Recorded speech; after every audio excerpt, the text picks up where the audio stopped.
ሮማን ጣፋጭ የህይወት ታሪክ ተራኪ ኢናያ።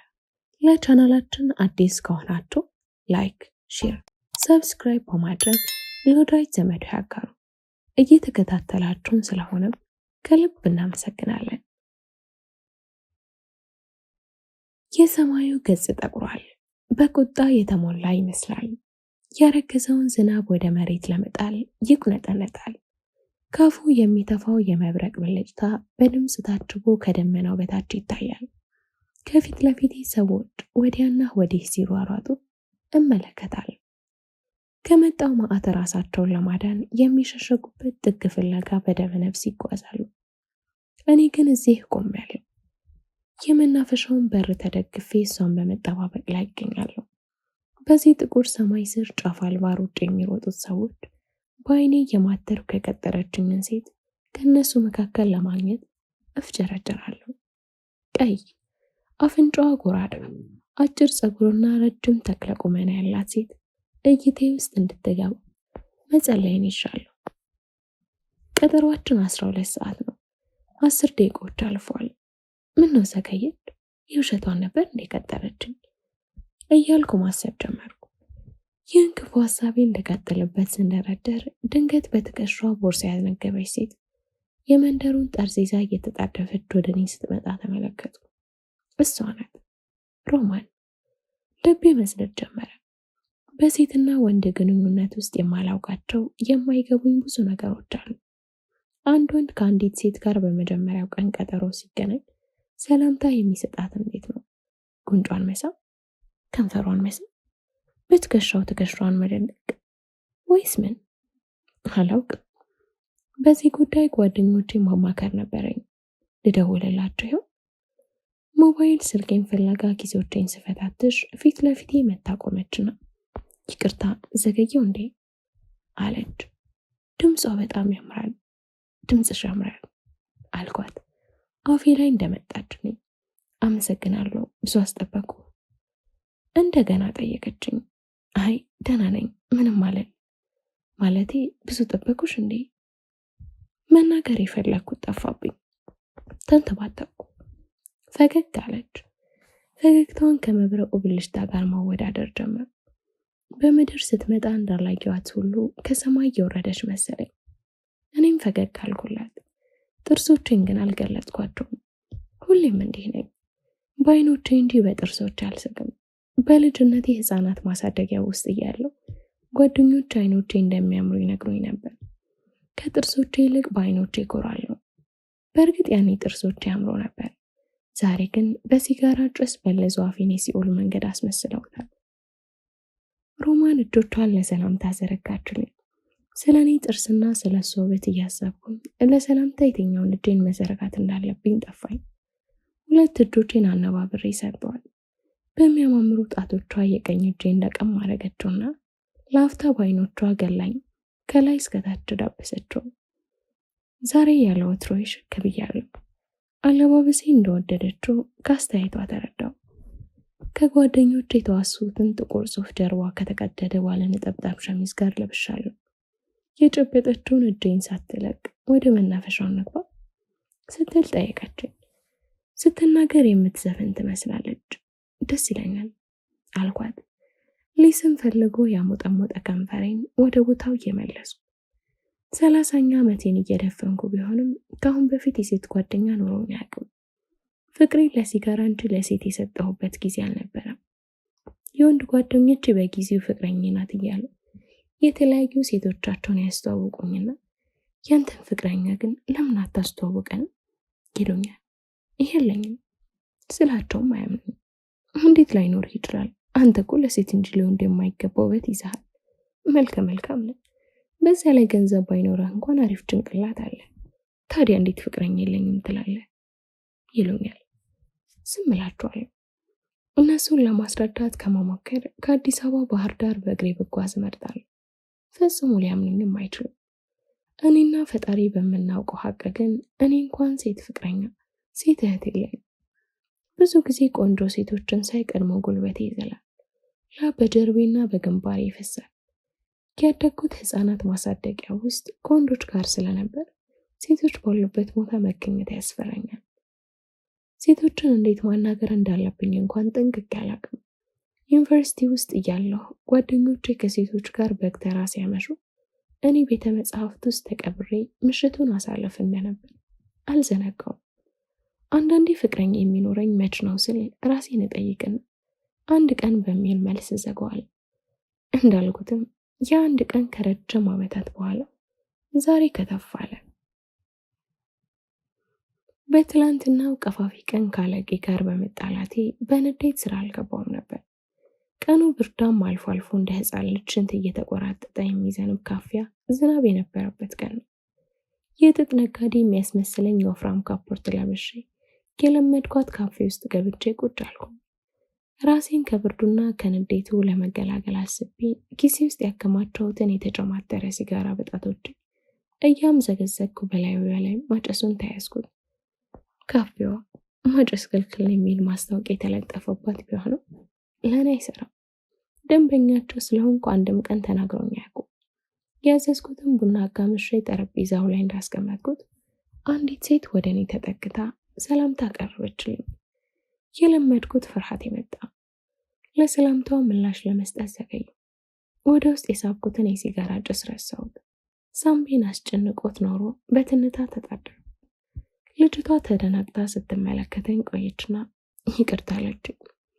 ከዚያም ከጎን ያለውን ወንበር በጣቷ እያመላከተች ወንበሩ ሰው አለ ስትል ጠየቀችኝ። አንገቴን ግራና ቀኝ በማወዛወዝ ሰው እንደሌለው አሳወቅኳት። ቁጭ አለች። የተቀባቸው ሽቶ አፍንጬን አልፎ ወደ ውስጥ ሲገባ አንዳች ልዩ ስሜት ውስጤን አናወጠው። እንደምንም ቀና ብዬ ላፍታ አየኋት። ፀጉሯ አጭር ሲሆን የፊቷ ውበት ግን እንከን አይወጣለትም። ላነጋግራት በፈለግም ቃላቶች ለዚያን ሰዓት ያልተፈጠሩ ይመስል አንደበቴ ዝግ ሆነ። በቃ ዝም።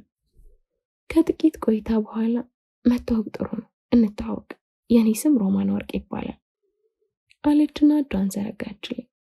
ፈገግታዋ ልብን ያሸብራል። እጆቼ እንዳይንቀጠቀጡ በመጠንቀቅ የተዘረጋውን እጇን ጨበጥኩኝና የኔንም ስም ነገርኳት። ከዚያ ስለ አየር ሁኔታው፣ ስለተቀመጥንበት ወንበርና ስለ ሌሎችም ነገሮች አወራን። ብዙን እሷ ናት የምታወራው። ሮማን ያዘዘችው ማኪያቶ በማንኪያ እያገላበጠች ሲጋራ የጨበጥኩበትን እጄን ደጋግማ ስታይ ማጨስ የፈለገች መሰለኝና ከተጨማደዱት ሲጋራዎች አንዱን አውጥቼ ጋበዝኳት። ትንሽ ፈገግ ብላ እንደማታጨስ ነገረችኝ። አላግደረደርኳትም፣ ለራሴ አጨስኩት። ይሁንና እንዴ ሲጋራው ሌላ ጊዜ ደግሞ አይኔን እያፈራረቀች መመልከቷን አላቆመችው። ይህች ቆንጆ ሴት ከዚህ በፊት እንደምታውቀኝ እርግጠኛ ሆኛለሁ። በውበቴ ሳትደነቅ አልቀረችም። የአበሻ ልማት ይዟት ነው እንጂ የፍቅር ጥያቄ ልታቀርብልኝ ፈልጋለች። አይኖቿ ውስጥ እወድሃለሁ የሚሉ ፊደላት እያሰበች ነው። በአፏ የምታወራው ግን የማይጨበጥ ነገር ነው። እነዚህ አስተናጋጆች አለባበሳቸው በጣም ያምራል። አለባበስ ደንበኞችን ለመሳብ ከሚያስፈልጉ ወሳኝ ነገሮች አንዱ ነው ትለኛለች። እኔ ጭንቅላቴን ከመነቅነቅ ውጪ ምንም መልስ አልሰጣትም። ትንሽ ቆይታ ደግሞ ሎተሪ አዟሪ ከፊታችን ሲያልፍ አይታ ሎተሪ አዟሪዎች እድለኛ ባይሆንም ሊከፋቸው አይገባም። ምክንያቱስ ብለኝ የምትፈልገውን ለሌላት ምላሴን ሳዘጋጅ የኔን ምክንያቱም ሳትጠብቅ ምክንያቱስ ብትለኝ ሎተሪ አዟሪዎች እድል ባይኖራቸው ይዘውት የሚዞሩት ግን እድልን ራሱ ነው። ስለዚህ ደስ ሊላቸው ይገባል አለችኝ። ሀሳቧ ቢገባኝም እኔ ግን ምንም አልተናገርኩም። በዚህ መሀል የጋዜጠኛ ነገር የኔ ኖሬ ብቻ እንዳታዳምጥ አደረኩ አይደል አለችኝ። ያንኑ ልብ የሚሰውር ፈገግታን በፊቷ እየጫረች ተገረምኩ። ከአንደበቴ ድንገተኛ ቃላት ወጡ። እንዴ ጋዜጠኛ ነሽ ስል ጠየቅኳት። ምን አንሳለሁ ወይስ? አይ እንደዛ ማለቴ ሳይሆን ንግግሬን ገታ አድርጌ ፈገግ ለማለት ሞከርኩ። ለጥቂት ጊዜ በመካከላችን የጸጥታ ድባብ ተዘረጋ። በዝምታ ውስጥ ሆነን በአይን መጠናናት ያዝን። ከዚያም ድንገት ነገ 12 ሰዓት አካባቢ ስራ ይኖርሃል ማለቴ ቢዚ ነህ ጠየቀችኝ። የፈጣሪ ያለ ድንጋጤ ነፍሴ ሊነጥቀኝ ደረሰ። የልብ ትርቴ ከመጠን በላይ መታ። ማራቶን የሮጥኩ መሰለኝ። እወድሃለሁ የሚል ቃል ብትናገር ምን ልሆን? ድንጋጤን ለመቆጣጠር እየሞከርኩ ነገ ስራ የለኝም አልኳት። ግን ውሸቴን ነው። አያቴን ወደ ክሊኒክ የመውሰድ ቀጠሮ ይዤ ነበር።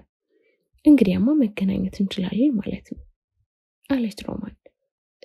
አዎ እንችላለን አልኩ ፈጠን ብዬ፣ ሀሳቧን እንዳትቀይር የፈራ ይመስል። ከጥቂት ቆይታ በኋላ ሮማን ከመቀመጫዋ ተነስታ እጄን ጨበጠችኝና የጠጣንበትን ሂሳብ ከፍላ የቀጠሮን ቦታ ነግራኝ ተሰናብታኝ ሄደች። የካፌው ተስተናጋጆች ሮማንን ከኋላው በዓይኖቿ አጀቧል። እንደዚህ አፍጥጠው ሲያዩት ተበሳጩ። ከተቀመጥኩበት ተነስቼ ጉሮሯቸውን ፈጥርቄ ከግድግዳው ጋር ባጋጫቸው ደስ ባለኝ ነበር። ቅናት ወረረኝ። ፍቅረኛ ላይ ናቸው ማፍጠጣቸው አንገበገበኝ። ሲጋሬን እያወጡ አፌ ላይ መጣት ጀመር። ጭሱ በግንባሬ በኩል በቀስታ እየተመመ የካፌውን ጣሪያ ለመንካት ጉዞ ሲጀምር ቀና እያልኩ እመለከተዋለሁ። እኔን ይመስለኛል። የማላውቀውን መች እንደጠፋብኝ ያልተገነዘብኩትን ህልም እንደምፈልገው በሀሳብ ውስጥ ስናወዝ ድንገት የሞባይል ስልክ ይጠራ። ደዋይ ጓደኛ ዮሐንስ ነው። አለቄ ሲፈልገኝ እንደነበር ሊነግረኝ ደወለ። እሱን ተዋከ፣ ይልቅ አንድ ወሬ ልንገርህ አልኩኝ። ምንድነው የምትነግረኝ? ዝም ብለህ ለሰውየው ብትደውልለት ይሻላል ሲል መለሰልኝ። በቃ እሺ እደውልለታለሁ። ዛሬ ምን እንደተፈጠረ ልንገር። ምንድነው? ምን ተፈጠረ? ፍቅረኛን አገኘኋት። አገኘኋት? አዎ አገኘኋት፣ ወይም አገኘችኝ። አስተዋውቃለሁ። ብታያት በቃ ልዕል ብልት ናት፣ ፕሪንሰስ። የካፌው ተስተናጋጆች ዞር ዞር እያሉ ተመለከቱ። ሳላውቀው በጣም እየጮህኩ ነበር። ለካ ዘግይቻለሁ እንዴ? ግን ጠየቀችኝ። ሮማን ጎን ለጎን ሆነን ወደ መናፈሻው እየገባን ሳለን ምን ነካት ልጅቷ? ስንት ጊዜ ነው የምትጠይቀኝ? መዘግየት ብርቅ መሰላት? እንዲያውም ፈጥነሽ ነው የመጣሽው ስል መለስኩላት። ላፍታ በዓይኖቼ እየቃኟት። አለባበሷ እንደነገሩ ነው። ከስራ ቦታ በቀጥታ ነው እንዲመጣሽው አልኳት። ደግሞ ስለመዘግየት እንዳታወራኝ አቅጣጫ ለማስቀየር። ቀስ በቀስ ፍርሃቴ እየጠፋ መጥቷል። አሁን ከዚያው መምጣቴ ነው አለች። አረማመዷን ከኔ ፍጥነት ጋር ለማስተካከል እየሞከረች። ዝናቡ ማንጠባጠብ ጀምሯል። መናፈሻው ውስጥ ካሉት ትንንሽ ጎጆ ቤቶች መካከል አንዱን መርጠን ገባል። ወዲያው የሆነ ክፍልፍል አስተናጋጅ እየተንደረደረ መጥቶ የምንፈልገውን ጠየቀ። ፈጥኖ መምጣቷ አበሳጭቶኛል። ቡና አልኩት በቁጣ። የኔን ትዕዛዝ ተቀብሎ በመጣበት አኳኋን እየተክለፈለፈ ተመልሶ ሄደ። ሳቅ መጣ። ከጥድፊያው የተነሱ እሷን ታይዛዘዛት ነው። እጄን ላጨብጥ ስዘረጋ ሮማን ድንገተኛ ወሬ ጀመረች። ያው ለዛሬ ቀጠርኩ ከማለት አስተናጋጁ ተመልሶ መጣ።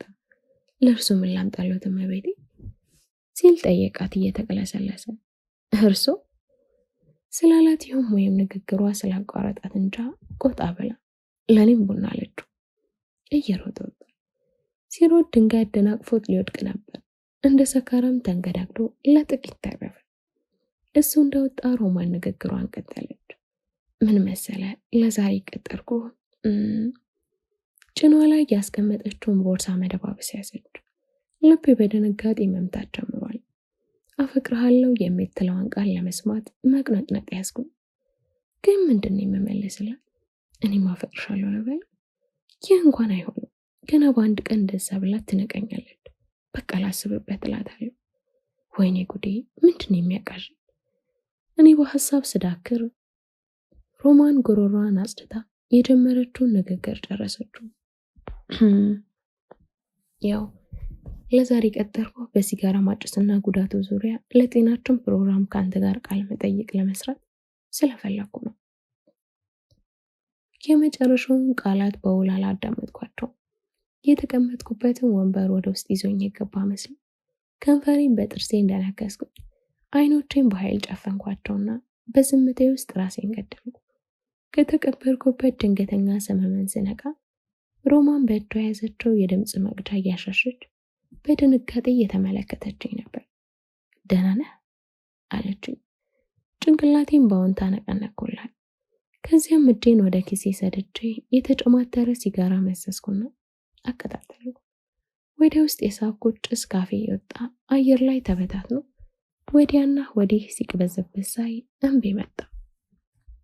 መድረሻውን የማያውቀው ጭስ የኔ ህይወት መምሰሌት መሰለኝ። እንዲያውም ይህ የሲጋራ ጭስ መነሻውን ያውቃል። እኔ ግን መነሻና መድረሻን የማላውቀው ከየት መጥቼ ወዴት እንደሄድኩ እንደሆነ ያልተረዳሁ ምስኪን ሰው ነኝ። ሲጋራውን ጠላሁት፣ ጭሱን ማየት ቀፈፈኝ። መሬት ላይ ጣልኩትና በጫሜ ደፈጠጥኩት። ኪሴ ውስጥ የነበረውን ሁሉ እያወጣው ስብርብር አረኩት። ነፍሴ ስትረጋጋ ታወቀኝ። በዛፎቹ መካከል እየተሽሎኮለከኝ ወዳለንበት ጎጆ ቤት የሚገባው ነፋስ አዲሱን የህይወቴን ገጽ መግለጽ ጀመረ።